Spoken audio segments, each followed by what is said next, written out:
Hey there, and welcome to another episode of the Virtual Season Podcast. I'm your host, John Very, and with me, as always, the Spock to my Captain Kirk, Jeremy Sporn. Hey, Jeremy. Hello, everyone. Captain. So, what did you think of the conversation I had with Tom? So, can I be honest, Captain Kirk? No. No.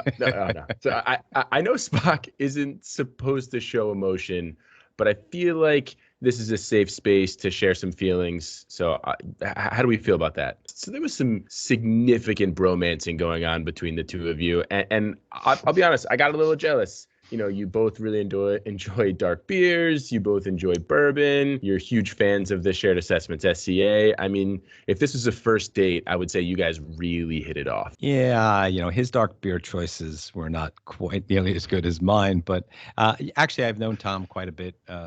Tom and I go back probably 5 or 6 years, and he actually did some CTPRP training, when I got that certification. So he's a good guy. I'm glad you enjoyed the conversation. It was really well done. And so for everyone, if you're still with us, if you're excited about a bromance, expect to walk away with a clear understanding of what the Shared Assessments Standardized Control Assessment is, as well as its 3 main use cases. Also, it has been said that if you want something better, faster, and cheaper, you have to pick 2. When it comes to third-party risk attestation, you will discover with the SCA, all 3 are possible to have at the same time. Yeah, it's a great standard. Thanks. Let's get to the show.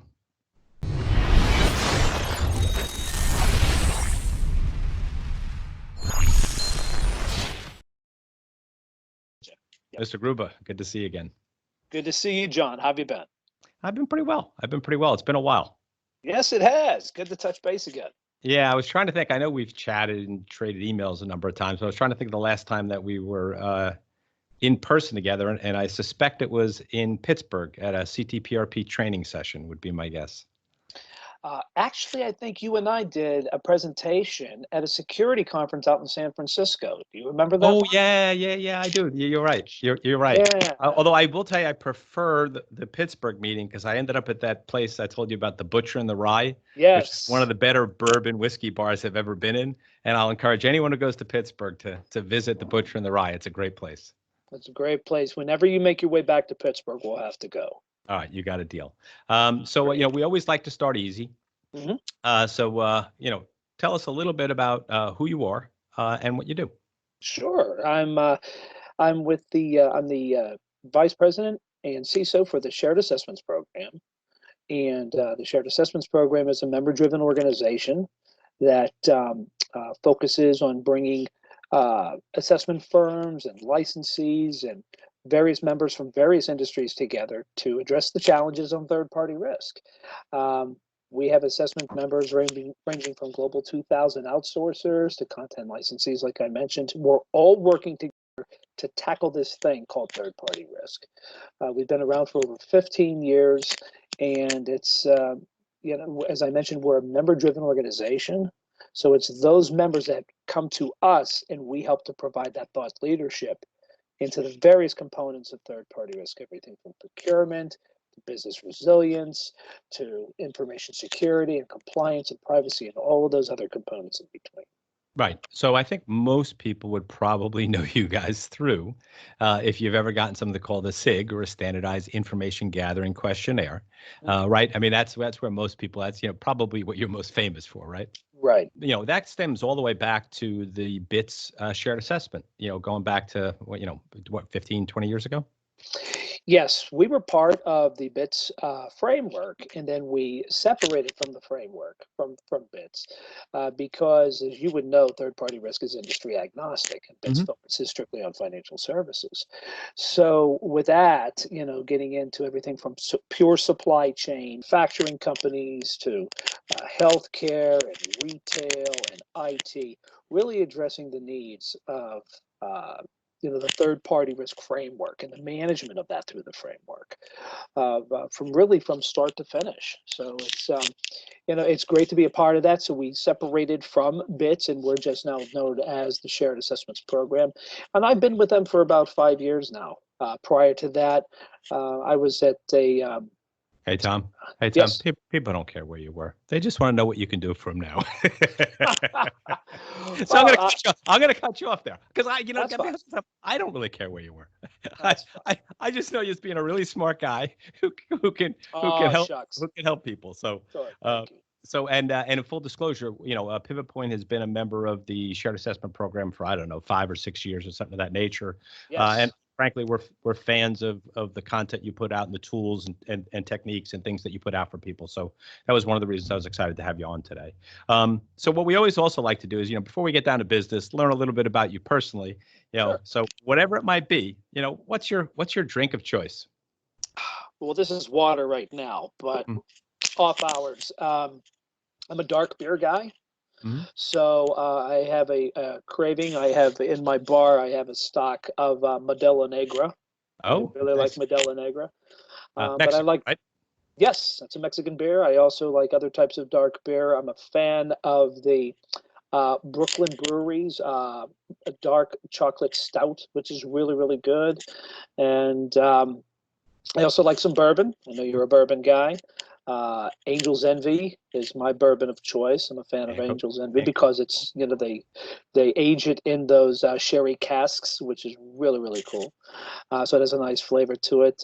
Knob Creek, both the rye and I had the maple, liked the maple for a while, but it's starting to get a little too sweet for me. So I try Yeah. to back By the off way, that. on the knob, although it's not inexpensive, the 125th anniversary.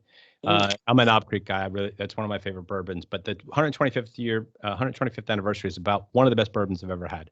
And Okay. I happen to have a friend who's got literally 100+ bottles in his house. I mean, there's not a bottle that he doesn't have that I haven't had. So I've drank a lot of great bourbons, and that's right up there with them. And I'm also, it's funny you should mention. I'm also really a dark beer guy. I'm mostly stouts and Look at porters. that. Yeah. But if you've ever had Victory at Sea is a wonderful. That's from Ballast Point out in San Mm. Diego. Speaking of San Diego, if you ever get out that way, there's a place called the Belching Beaver. It's a tiny little microbrewery that does a chocolate peanut butter stout that is to die for. Ooh. And you said you like chocolate stouts. There's Yeah. a chocolate stout, Young's, that does a great chocolate stout. In fact, it's a really nice restaurant by my house that does this fantastic Young's ice cream float. So you get a Young's chocolate stout with vanilla ice cream in it, and like a root beer float, and it's Yeah. redonkulous. So, Oh my gosh. so So all where right. do you So now live? we have Where, where are we can you have a at so I dark can beer come out and that a way? bourbon. I got to make my way out towards your woods then. Yeah, there's some good places. All right, so let's get to the real reason that you're here, Sure. and that's to talk a little bit about what you guys do over there. And specifically, there is a tool in your toolbox that I'm increasingly a fan of. You had a tool called the AUP, or Agreed Upon Procedures, that was relabeled last year as the SCA, or Standardized Control Assessment. Tell us a little bit about the Standardized Control Assessment and what it covers. Sure. The standardized control assessment really has been developed to assist risk professionals in performing on-site and virtual assessments. This is the verified portion of a third-party risk program, and it helps. It mirrors the 18 critical risk domains that are covered already in the SIG. These are the test steps, so to speak, and these can be scoped to the individual needs for the organization. It includes, there's actually an SCA package, as you're familiar with, and it includes the SCA report template. It provides the standardized approach to collecting and reporting your assessment results. The features include the implementation guide. It helps to provide standards such as yourself or an assessment firm. There's reporting templates, best practices checklist for planning and execution of an actual SCA engagement. There's summary templates for executives to, when they only need to see the executive summary from those reports. And we even provide those templates. So we really try to make it a package that's quick and easy to use for assessors to be able to go and to perform an on-site assessment. Gotcha. Quick question there. So when you think about the SCA, do you see it as being something that after you've received a SIG back, and let's say they're either a high risk vendor or you don't like the answers to the SIG, then you would schedule an SCA? Do you see it as being something that would happen independent of an SCA. So perhaps it's your on-site audit program. How do you see people using it? I see people using it in multiple fashions. For their critical vendors, they may want to execute certain test steps right off the bat.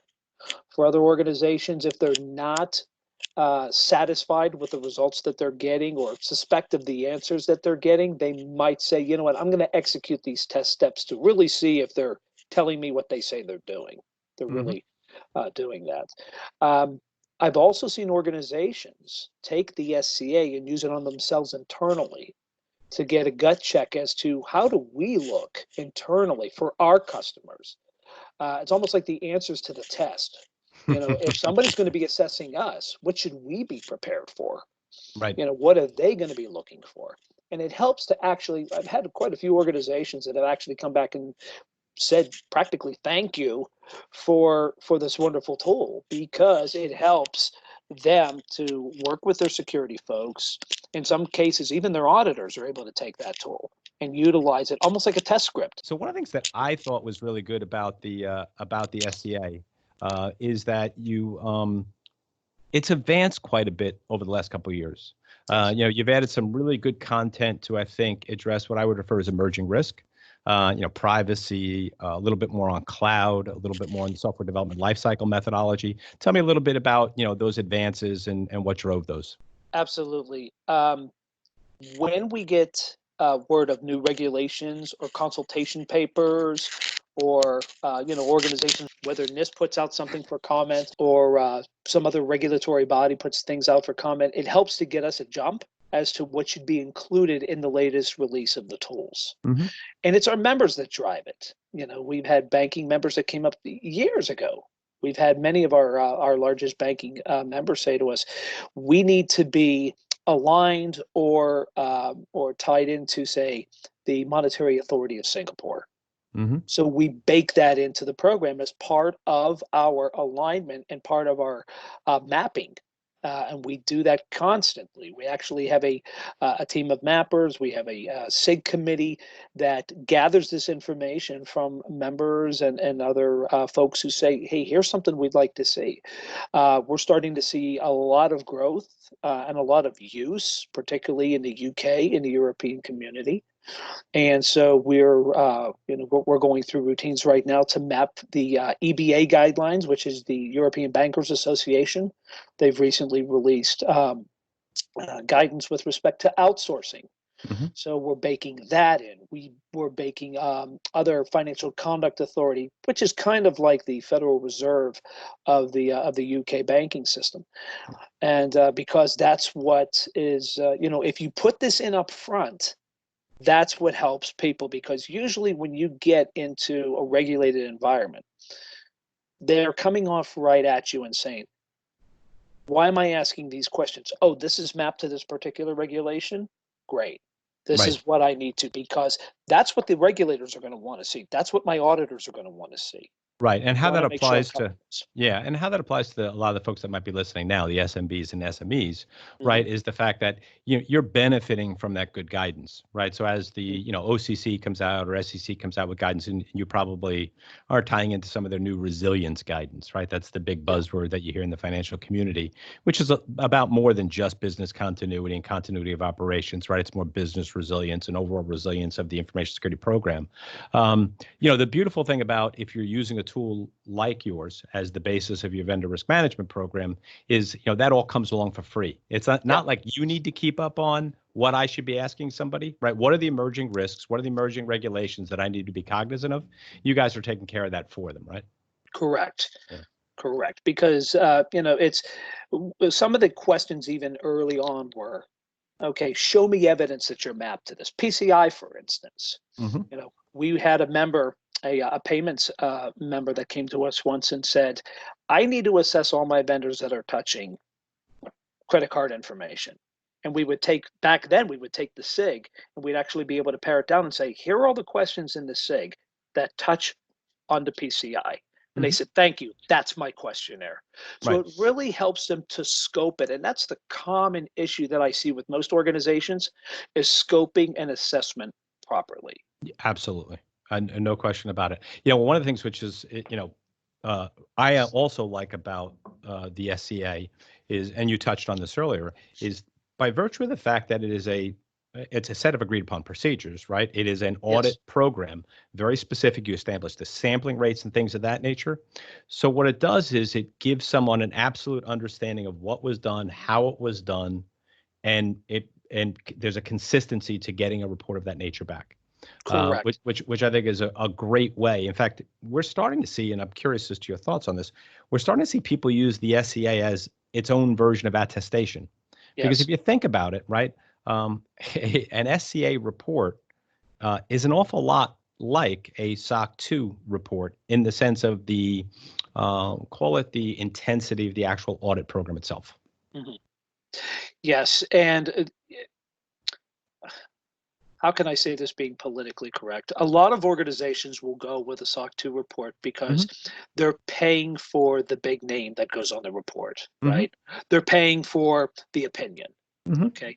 This dives more into what you need to know, what is in black and white for you, for your management to be able to look at and digest and start to develop next steps to addressing issues that they find at, I don't want to say a fraction of the cost, but at a significant reduction in cost. And we're seeing a lot of internal audit and compliance organizations use this, as well as assessment firms going in and executing this for their clients in lieu of having to do a SOC 2. And we're seeing smaller organizations have been doing that because they don't have the money that it costs to go out and get a SOC 2. Listen, especially after the 2017 update to the SOC guidance, it's not an inexpensive proposition. If you get to a reasonably mainstream, call it a regional named CPA firm, you're probably looking at $45,000, for a traditional security and availability SOC 2 attestation, type 2 service orders report. So yeah, I agree with you. It has become expensive to get there. And I think that, the SCA is an interesting alternative. And it's funny you should mention the internal audit programs using it. We've actually got some customers, so that we do a lot of work with the ISO 27001 standard.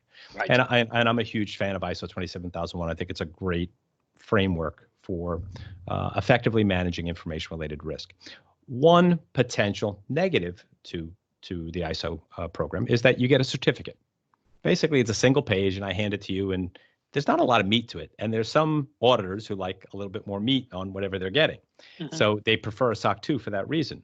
A vendor risk management auditor, when I use that term. So the vendor risk manager will say, hey, I'd like to see a little bit more. Do you have a SOC 2 report? What we've been doing now is doing some of the ISMS internal audits, the ISO 27001 internal audits using the SCA program. So now what happens when you can hand off is an ISO certificate and an SCA report. So you kind of have the best of both worlds. Yeah. Yeah. And that's a great point. We've had some organizations. It's funny because I once had to, funny that I have to say this, I had to one school a CISO on a call who said, well, we're SOC 2 certified. I'm like, SOC 2 is not a certification. Okay. Well, yes, it is. No, it's not. I was on the dark side of the force. I can tell you it's not a certification. That's another reason why they moved away from SAS 70 and called it a SOC 2, was because people were treating it like it's a certification. Oh, I'm fine. Look right here. No, it's not. And that's the purpose. And that was one of the additional reasons that we moved towards calling it the standardized control assessment, was to get away from the term, AT201, which is the governing components over a SOC 2, over SOC reports. We didn't want people to think that this was an AUP under the AT201. Yeah. So I'm not trying to pick fly crap out of pepper here. I'm just trying to help provide how that progression went from the AUP to the SCA. Yeah, I think that's important. And to be blunt with you, I actually wondered why you did change the name, and that does actually make sense, because that term AUP was a term, agreed upon procedures is a formal term in the CPA, AICPA space, that you can conduct an agreed upon procedure, a set of defined procedures as an audit program. So that's why you differentiated it, was just to make sure that people weren't confusing it with the AICPA version of the equivalent. Correct. And the other thing, John, is people thought by using the shared assessments AUP at the time, they felt that, oh, that means that I still have to utilize a CPA firm to execute this.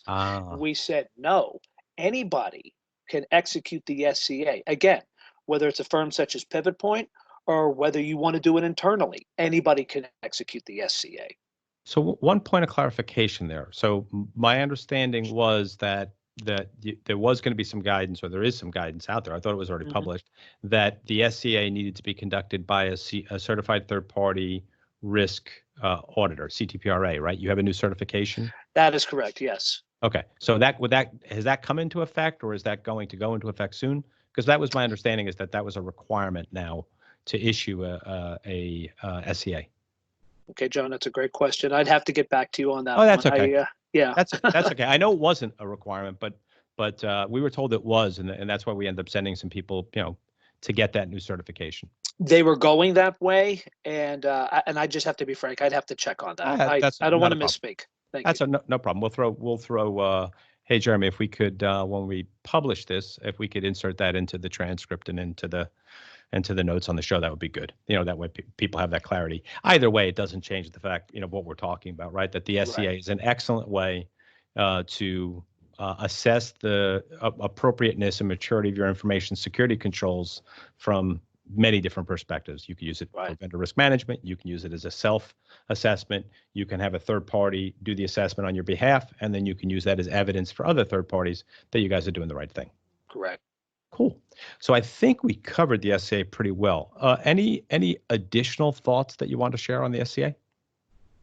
No, I think it's a great tool, and I'm starting to see, auditors, actual auditing firms use it more and more, internal audit organizations using as a basis to execute certain test steps, whether they need to get verification and validation over certain programs or over actual technical components. They're utilizing that. And we have an SCA committee that reviews constantly the content that goes into it and makes sure that it aligns not only to the SIG, but to the other components that tie into, including, as I mentioned earlier, the guidance points that go in, and that's part of what we do to make sure that we put out a quality tool for anybody to use, and we do it on a consistent basis. Cool. So most of the people listening to this are probably from what I would refer to small to medium-sized enterprises, right? So I think the takeaway for them is that it's a great tool and it can be used probably in 3 distinct ways, right? That first is if they don't have a vendor risk management program or a third-party risk management program, looking what the shared assessments does and considering the shared assessment as the basis of your program is a great idea.